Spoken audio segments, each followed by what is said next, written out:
Kinesiology 223, Chapter 8, jumping into Presentation 5. This is specific to disabilities and intellectual disabilities. And the book makes a differentiation between a couple different types of disabilities. And I tried to break these out into shorter presentations just to kind of encapsulate them nice and tight into one presentation and then another one for a different topic. So let's jump in. Within the types of disabilities, the book lists you have two main ones. And I would say that they missed out on psychological and emotional in here, and I'll get to this in a second.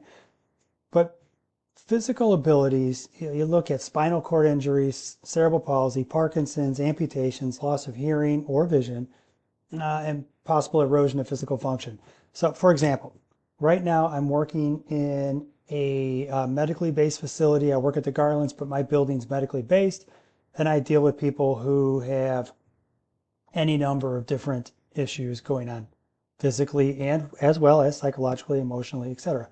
I have people who are memory care, Alzheimer's, some have dementia, there's some that exhibit Parkinsonian type symptoms, and they're all elderly. And so you have this kind of erosion of physical function that happens anyways. And so they're losing their physical ability that just happens naturally over time unless you work at it. I don't deal too much with people who have traumatic injuries per se or CP, but a couple people have amputations, and I have one person in particular where, for example, he's completely blind due to wet macular degeneration. And I have to walk him through the process of a workout, and he has a complete inability to see anything. And what's so interesting, I'll talk about this later on, is this is a gentleman who ran a company, took it public, went to another company, ran that, and just had a wonderful, amazing executive career. And now he can just hardly walk around a room because he can't see. And so this talks about a little bit more on the psychological, emotional part, which I'll hit in a second. So on the intellectual side, the book lists this as significant limitations in intelligence and mental capacity. I would also throw in there maybe some attention deficit orders, for sure. Autism is another one the book lists as well. And these are all right in line with things that you'll come across to a certain degree, and depends what functional area you end up in as a coach or physical therapist, but you might work with some individuals from these populations. On a psychological emotional side, this is an area of missed opportunity, I think, for the book. And this can come as a result of trauma and abuse. I worked with a medical group downtown where all of our people were very high BMI, big body people who couldn't even really shower themselves or wash themselves. And one gentleman, the whole reason why he was 500 pounds is he started eating to gain weight to protect himself because his father used to beat him. We had two ladies I worked with who were younger, about 26 to 30 years old, ate dessert the night before and ran for several hours on a treadmill to the point where they had a cardiac arrhythmia, and and they ended up in the ER. And so they had with me a very specific exercise routine, because what they had to do was break the psychological and emotional cycle, if you will, of exercise purging, which is kind of like another form of bulimia. But you file this under the case of psychological and emotional because they had a dessert the night before and they felt they had to burn it off, so they ran themselves right into the ER having a cardiac arrhythmia. So I can tell you that these are definite types of disabilities. There's no doubt about it.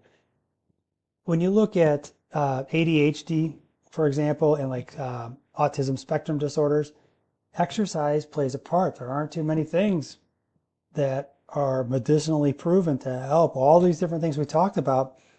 And the one commonality is exercise. And I urge you, as you go into this as a practitioner, to realize that to some degree, as you work with somebody who might have ADHD or even autism spectrum disorder, there's a component to this where there's task mastery, where it brings in a real tight focus in terms of being able to have your person work on a particular task. And usually ADHD clients, they can really hyper focus on things.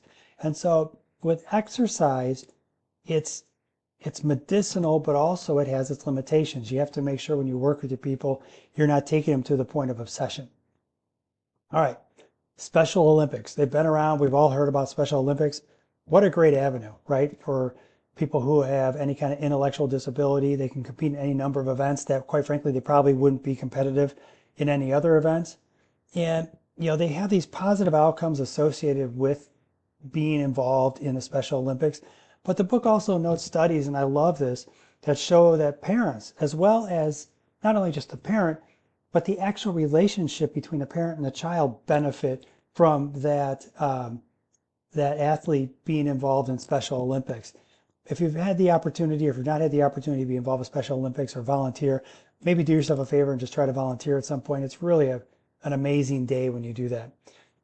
So they note two main types of barriers to participation. They talk about social level and environmental level. And what's kind of quirky about this is like the social level, you have lack of equipment. Well, lack of equipment, I might put like an environmental. But long story short, what they're looking at is with the social level behaviors, dependence upon others, how do you adapt and adjust the games to the population you're working with? And they list equipment, which I probably put environmental, but will the equipment be applicable or appropriate for the people who are actually performing the games?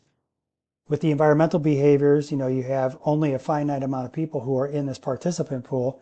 And quite frankly, how many facilities can host a Special Olympics? Usually those are hosted at a larger high school or like a community college, a place where they have the facilities to be able to operate and run an event such as a Special Olympics. All right, guys, moving on to the next